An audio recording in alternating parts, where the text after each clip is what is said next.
Wyoming Territory, June 1883. The sky was wide and raw above the Sweetwater River, and the current ran fast from the spring melt.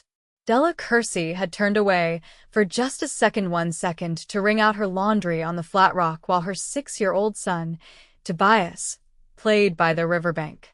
She heard the splash before the scream. Her heart crashed into her ribs as she looked up and saw his small body pulled under by the rough water, arms flailing, mouth open but soundless. "Tobias!" she cried, feet slipping on wet stones as she ran. But someone else had already moved. A man on horseback had been riding along the bluff trail above. Without hesitation, he leapt from the saddle, boots hitting the dirt hard. He tore off his coat as he sprinted, dove straight into the river like it was nothing but dust. Della hit her knees on the shore, soaked to the hips, reaching, praying. The man came up with her boy in his arm, holding him tight against his chest. He fought the current with powerful strokes, dragging them both back to land. When he reached the bank, he coughed hard and lay Tobias down gently. "Breathe," he said, voice low and calm. "Come on, little man. Come on." Tobias coughed, then vomited up a mouthful of water. He started crying, loud and real, and Della's chest cracked open with relief. She wrapped her arms around him, sobbing into his soaked hair. "You saved him," she whispered. "You God. You pulled him right out." The man sat back on his heels, dripping wet, breathing hard. His chest rose and fell under his soaked shirt, hair plastered to his forehead. He looked barely older than 30. "I saw him fall in," he said. "Had to move fast." "What is your name?" He stood slow, brushing water from his brow. Ashford Vale. Della stood, holding Tobias close. I'm Della Kersey. "This is my son." Thank you. "Truly." Ashford gave a small nod, eyes on Tobias. "He is all right now." Yes. "Thanks to you." He looked like he was about to leave, walking back toward his horse. "Wait," she called. "Please." "Do you live nearby?" "Farther west. About 6 miles out. I have a small homestead there." She hesitated, glancing down at Tobias, whose arms were locked tight around her neck. "I would like to bring you supper. To thank you properly." He paused, then nodded once. "All right. If you feel it is needed." "It is," she said. "It truly is." 2 days later, Della walked up the dirt path to Ashford's cabin, Tobias's small hand in hers. The house was modest but well kept, tucked against a line of pines. A corral sat out back, a pair of horses grazing quietly. Ashford stepped out from the barn, wiping his hands on a rag. He froze when he saw them. "You've found your way." "I said I would." She held up the basket. "Roast chicken, fresh bread, apple pie." "You did not have to. I wanted to." She looked him in the eyes. "You saved my child. That is not something I can ever repay, but I can start with supper." He held the door open. "Come in, then." Inside was clean and simple. A wood-burning stove, a table with 2 chairs, a worn but sturdy cot in the corner. Tobias wandered toward the small carved horse sitting on the windowsill. "Did you make this?" he asked. Ashford nodded. "Used to carve a bit. Helps keep the hands busy." Della set the basket down and began laying out the food. "You live alone?" she asked gently. He nodded. Yes. "My folks passed on a few years back. No brothers or sisters. Just me out here." She glanced down. "I lost my husband 3 years ago. Fever took him. It has just been Tobias and me since." Ashford looked at her, something soft crossing his face. "That cannot have been easy." "It was not. But we manage." They ate together, quiet at first. Tobias chattered between bites, filling the space with the simple joy of a child who had no idea how close he had come to being lost forever. After supper, Della stood and started gathering plates. "You do not have to," Ashford began. "I want to," she said again. He watched her move around his kitchen like she belonged there. Outside, the sun was dipping low. You should not walk back after dark. Coyotes have been bold lately, he said. Della hesitated. Do you have space for us? Just for tonight. He nodded slowly. You and the boy can take the bed. I will sleep out by the fire. That night, Della stood by the cabin window, watching the sky burn orange and pink. Ashford sat by the fire, whittling a thin piece of wood. She stepped outside. You do not have to sleep out here, she said. He looked up. It is no trouble. She sat beside him, wrapping a shawl around her shoulders. You are kind, she said. I am just a man with a little land and not much else. You are more than that, she said. Her voice was quiet, but steady. You jumped in that river without a second thought. You saved my son. He looked over at her, eyes searching. Any decent man would have done the same. No, she said. Most would not have. They sat in silence, the fire crackling low. Ashford glanced toward the cabin. He is a good boy. Brave. He is all I have. You have more now, he said. She turned to him. Doi. His gaze held hers. You do if you want it. Della's breath caught, but she did not look away. I think I do, she said softly. Ashford leaned closer, not touching her, just near enough for her to feel the warmth of him. I have been alone a long time, he said. So have I. He reached up, brushing a strand of hair from her cheek. You deserve more than just getting by. Tears stung her eyes. So do you. He leaned in, and this time she met him halfway. Their kiss was slow, unsure at first, then deeper, steadier. In that moment, something shifted. Not just gratitude, not just comfort. Something real. Something that felt like home. The next morning rose quiet, with a low fog resting in the hollow between the ridges. Ashford had already taken to chopping kindling at the edge of the trees when Della stepped out with Tobias, wrapped in his woolen coat and rubbing sleep from his eyes. She carried a folded blanket under one arm and a small tin of salve in the other. I noticed your hands last night, she said, stepping toward him. You've split the skin at the knuckles. Ashford slowed his swing, glancing down at his right hand. Hadn't paid it much mind. Well, I did. She held the tin out. It's pine resin and lard. My mother taught me how to make it. It keeps wounds clean. He looked at her, then took it gently, brushing her fingers with his. Thank you. Tobias wandered toward a cluster of wildflowers near the porch and crouched to examine them. Della watched him for a moment, then turned back to Ashford. Does it get lonely out here? She asked. Ashford rubbed a bit of the salve into his palm. Some days more than others. I keep busy. She nodded, tucking a loose strand of hair behind her ear. Busy isn't the same as full. No. It isn't.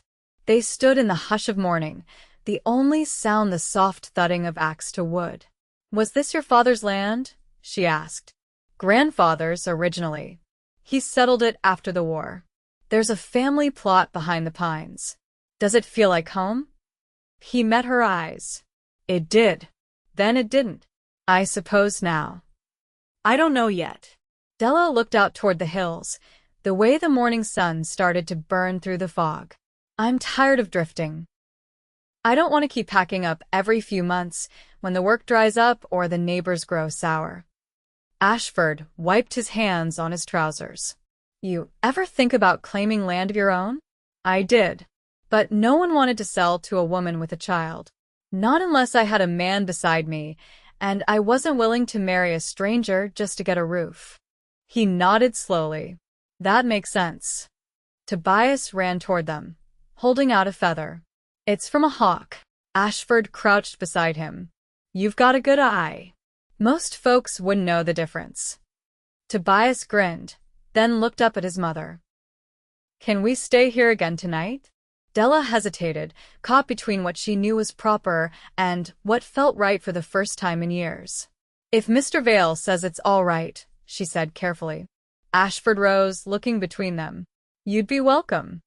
That afternoon, Della helped stack firewood, her sleeves rolled to the elbow, palms dusted with sap. Ashford showed her how he'd wired the fence around the garden to keep out deer. She listened closely, asked questions.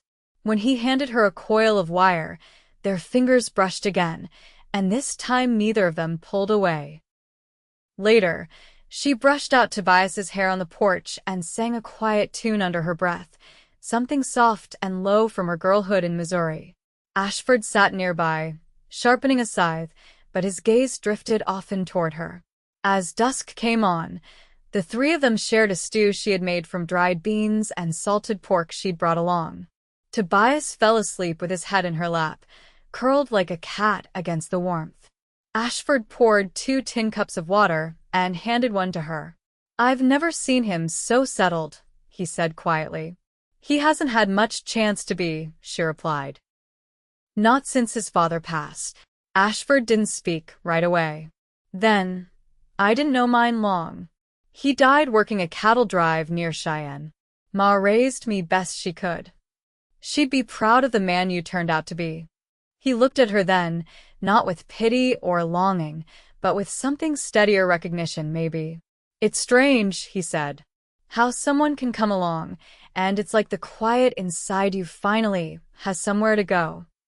Della set her cup down, her hand resting gently over Tobias's back. "I know what you mean." He didn't reach for her, but he didn't have to.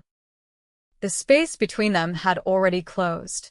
Not with touch, but with trust, with the soft weaving of 2 lives that had been frayed too long. And when the stars came out, scattered and sharp in the wide black sky, she looked up at them and didn't feel lost. Not anymore. By the end of the week, the rhythm between them had begun to settle into something unspoken but steady. Della rose early, before the ridge caught light, to knead dough beside the stove while Tobias still slept in the cot. Ashford was out near the east fence most mornings, checking where elk had pressed through during the night. She'd hear him return around sunrise, boots heavy on the porch, the door opening with that familiar creak. One morning, he stepped inside carrying a dented tin pail. "Caught a hen pheasant in the snare," he said. "Thought you might want it for supper." She took it from him, fingers brushing the cold metal. "I can stew it with barley. There's still some sage root in the bottom of my pack." He looked toward the cot, where Tobias stirred beneath the quilt. "He's been sleeping better. He's not waking from bad dreams now," she said, voice quiet. "It's the first time in months." Ashford leaned against the doorframe. "I've been thinking about school. There's a circuit teacher that comes through every fall. She boards with the Tanners, down past the cottonwoods." Della's brow lifted. "You think she'd taken a boy his age? She taught my cousin's girl when she was 5. Tobias is sharp. Reads some already, doesn't he?" She nodded. "Taught him with my Bible. He knows the Gospels by heart, nearly." Ashford smiled, subdued but sure. "A mind like that shouldn't go to waste."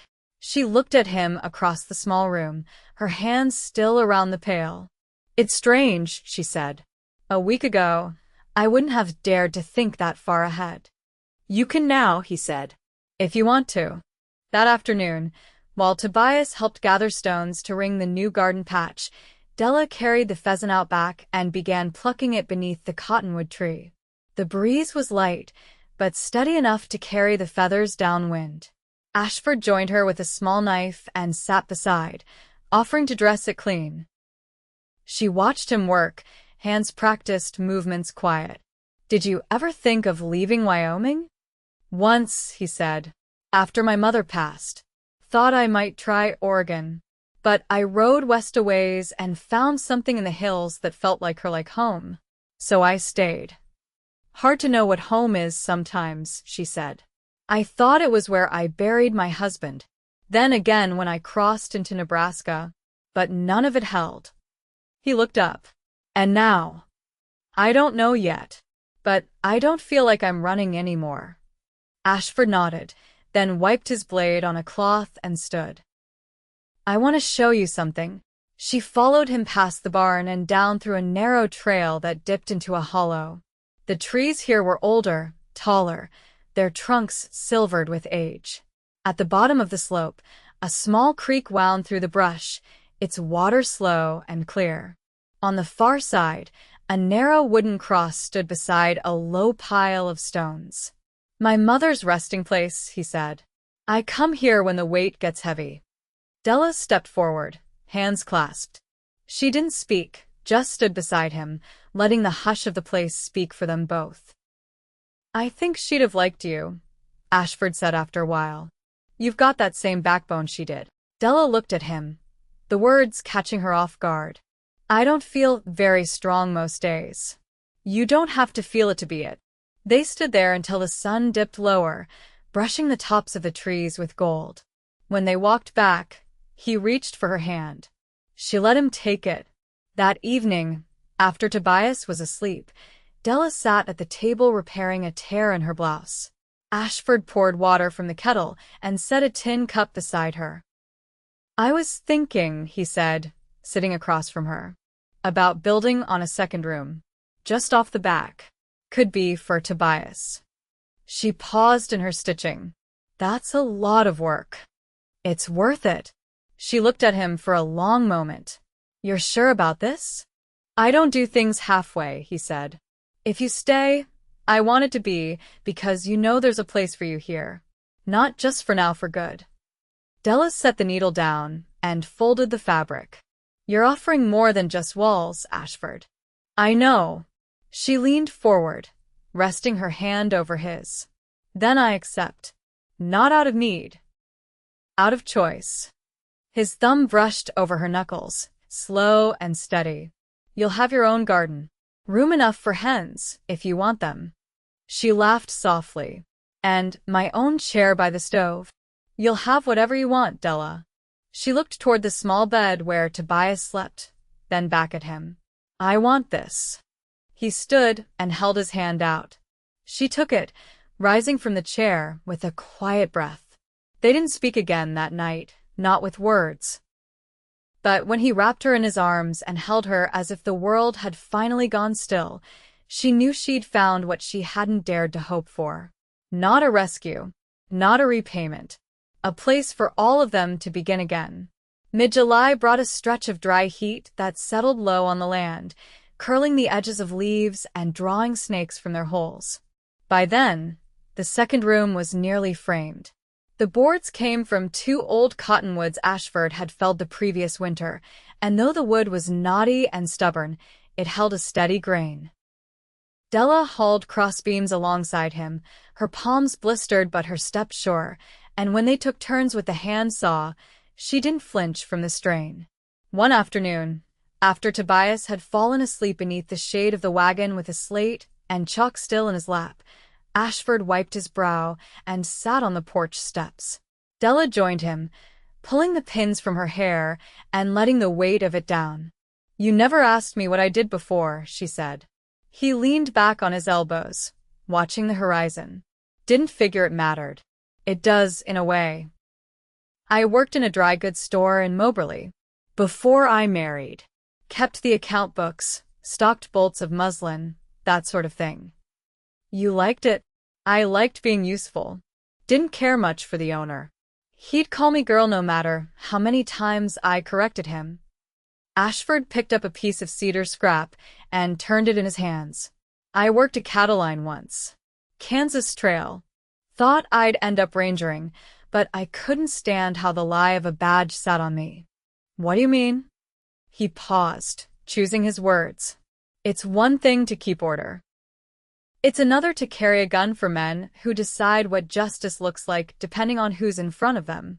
I didn't want to be part of that." Della nodded slowly. "I suppose we both learned early what we wouldn't stomach." Wind stirred the dust near the barn. A raven crossed overhead, wings steady. "Do you miss the cattle drives?" she asked. No. "I miss the movement sometimes. The way the land shifts under you, how you can ride 2 days and still not find the end of it. But there's a peace here I didn't know I needed." "I didn't know I could be still," she said. "Not really." Now I find myself looking forward to the same things each day. Even the quiet. Ashford looked over at her. You think you'll plant come spring? Root vegetables, mostly. I can sew linen bags and trade them for seed. Might try sugar beets, if the frost holds off long enough. He nodded. We'll fence the garden better this fall. I've got spare wire in the shed. Della didn't answer right away. Then, you keep saying we. Ashford set the cedar scrap down. Because it is we. If you want it. She looked at him, the lines around her mouth soft in the light. I do. I keep thinking I'll wake and find it gone. You won't, he said. This isn't something that shifts. It's built. Later that week, Tobias ran barefoot and laughing through the field behind the house, holding up a wire hoop Ashford had shaped for him. Della watched from the kitchen, rolling dough across a floured board. She could hear the boys' laughter through the open window, and it didn't tighten her chest the way it used to. It filled it. That night, Ashford came in with his shirt unbuttoned at the throat, collar damp with sweat, and leaned against the doorframe while she lit the oil lamp.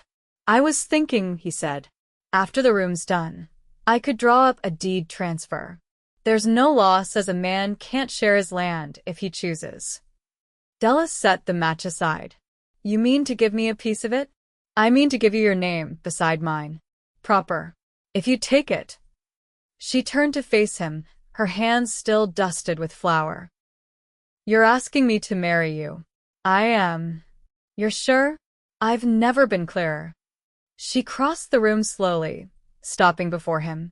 Then you should know I won't stand behind a man. I'll stand beside him. That's all I ever wanted. She reached for his hand and pressed it to her chest. And I won't say yes out of gratitude. He tipped his head. Don't want you to. I'm saying yes because you see me. Not as a widow. Not as a mother. Just as me. Ashford bent and kissed her, quiet and certain, with no urgency, just promise. When they parted, her forehead rested to his. I never imagined this, she whispered. It came anyway, he said. Outside, the wind moved through the grass, bending it in long, soft waves. From the other room came the sound of Tobias turning in his sleep. Ashford drew her close again. We'll build it all. You'll see. And she would. One beam, one seed, one sunrise at a time. Late August brought a shift in the wind, less heat, more dust.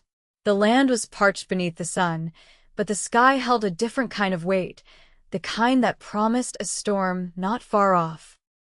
In the space behind the cabin, where the second room now stood with its roof newly shingled, Della hung linens from a line stretched between two posts.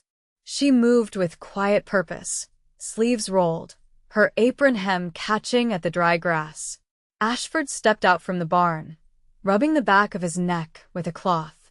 His shoulders were streaked with sweat and sawdust. He paused when he saw her, his gaze lingering not on her shape, but on the steadiness of her. The way she folded each sheet with care, as if the smallest chore deserved her whole attention. I sent a letter to the circuit judge, he said, voice low as he neared. He'll come through Rock Creek in 3 weeks' time. Said he'd marry us then. Della nodded, eyes on the line as she clipped the last sheet. That's soon. If you'd rather wait, I wouldn't, she said. But I need to settle something before then. He waited, watching the set of her jaw. There's a woman in town, she went on. Mrs. Beale. She's kept a trunk of mine since we passed through last spring. I couldn't carry it on the wagon, not with all we had to haul. But it's got papers, my birth record, the deed from Moberly, a few things from before. Ashford's brow furrowed. You want to go fetch it? I need to. I won't stand in front of a judge without my name in my own hand. I'll hitch the wagon. She looked up at him. I can go alone. I know you can, but you don't have to. They left the next morning with Tobias nestled between them on the bench, his slate tucked under his arm, and the mare trotting steady down the road. The journey to Rock Creek took most of the day, the dust rising behind them in low clouds, the sun sharp overhead. Della kept a kerchief at her throat, and Ashford handed her a canteen without words when the trail stretched long ahead. Mrs. Beale met them at the door of her boarding house, her hands flour-dusted and her apron stained with jam. She recognized Della at once and led her to the trunk without question. "It's all there," she said. "I kept it safe. Some of the other women said I was wasting space, but I knew you'd come back for it." Della opened the lid, fingers grazing the edge of a small wooden box inside. She didn't linger. She took what she needed, folded the rest, and shut the lid. On the way back, Tobias fell asleep with his head on Ashford's leg, the rhythm of the road making his breaths long and even. Della sat quiet, her gaze on the ridgeline where the sky began to change. A storm had gathered to the west, slow but certain. She spoke without turning. "There's a letter in that trunk. From my mother. She wrote it after I left home. I never had the courage to read it until now." Ashford didn't press. He waited. "She forgave me for leaving, for marrying a man she hadn't met. She wrote that she hoped I'd find someone who saw me for more than what I lost." Ashford's hand found hers, rough and warm. "You did," he said.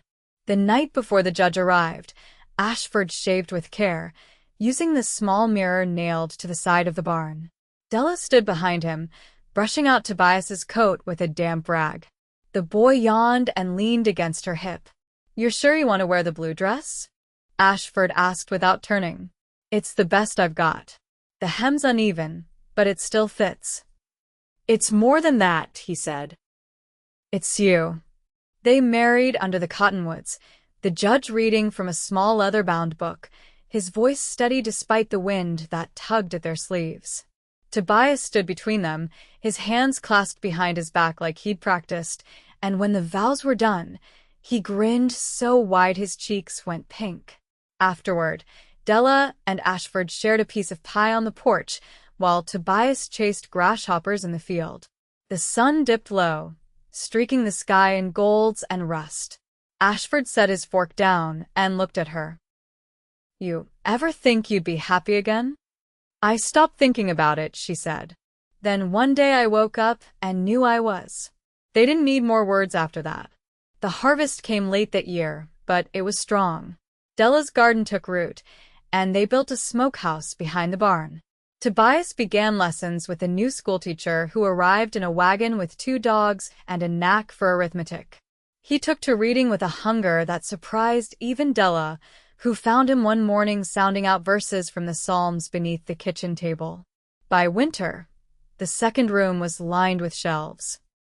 Della kept her mother's letter folded behind the flour tin, not because she needed reminding, but because it belonged there, now part of the life she had built, not the one she had lost. Ashford carved a cradle from pine and set it near the hearth before the snow came. He didn't say a word about it, just placed it there, solid and waiting. Della stood beside it one evening, her hand resting on the curve of its side. "He's going to be a good brother," she said. "He'll have you to guide him," Ashford replied. They slept that night with the windows shuttered against the wind, the fire low but steady. In the dark, Ashford's hand found hers beneath the quilt, and she curled toward him without hesitation. They stayed that way, quiet, close, certain of each other and what they had made. Years later, when the house stood weathered but whole, and Tobias had grown tall enough to swing a hammer alongside Ashford, Della sat on the porch with a child at her breast and another tugging at her skirt. The wind still came down off the ridges, but now it carried the sound of laughter, of chickens in the yard, of footsteps on wood that had been worn by love. And in all that time, not once did she wish for the life she'd left behind. She had this one, and it was enough.